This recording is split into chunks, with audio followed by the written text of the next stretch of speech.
Yeah, let's do And that. talk about going to SEC country. Yeah. Oklahoma goes to Gray, Georgia. And get these measurements, folks. 5'9", 150. He can only play one position, right? It's wide receiver. Yeah. This reminds me of back in the day, Gerald McNeil, the Ice Cube, playing for the Cleveland Browns. Zion Ragins, who's a top roughly 200 player in the nation. I like him, man. You know, he had some injuries, I guess, last season. From what you can tell here, he had 46 catches. What did you say? 557 and 3, but missed 3 games of the season. But his sophomore year was really good at 63 catches with 9 touchdowns and over 1,000 yards. So, speed guy. Obviously, you know, when you're that small, you got to have a lot of speed and agility. Uh, looks like he's going to be. I mean, the film, I was just kind of pulled it up whenever you were introducing the show, and yeah, he's got some game.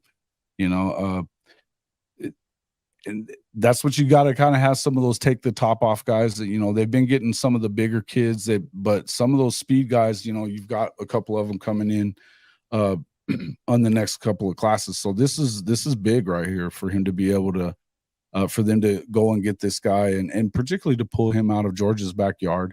It doesn't hurt anybody's feelings either, you know, being a 4-star and, you know, listen, these are the kids that, again, if we're worried about what they're going to be, and, you know, Nebraska is not, that's not a realistic thing. You know, Nebraska's not going and pulling anybody out of Georgia, you know, or Florida or anywhere else that they're able to recruit out of. So yeah, it's I think he's going to have to put a little weight on, you know, he's going to have to get in the gym with Smitty, but I think that this kid, he's obviously a take the top off of the guy, off the defense guy.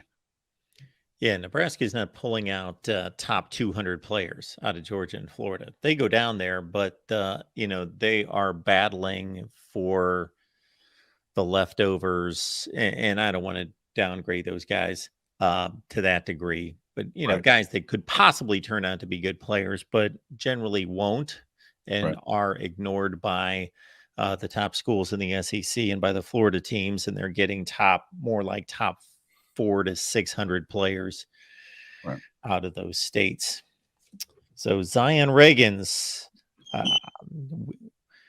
he obviously can move, and he obviously has a lot of wiggle. And I got to think, once the strength and conditioning, now the strength and conditioning for a guy like this is obviously they're going to tailor make that a little bit different for him. It's not like they're going to bulk him up to 200 pounds. Maybe he's 165. Maybe they add 15 pounds, possibly. Yeah. Something in that range, you would think. Yeah, you're not going to put too much on him, but just getting some strength on him, you know, trying to get him a little more durable, I would imagine as well, you know, because you are going to be going through that SEC schedule. They got some hard hitting safeties and corners. So yeah, I don't see him putting on a ton of weight, but you probably don't want him to, but it looks like, I mean, he is fast. He's fast, man. Yeah. Who was just saying that? He goes, this looks, yeah. Perfect Cracker City makes everyone else look like they're standing still. Yeah, that's awesome, man. Pretty fun stuff.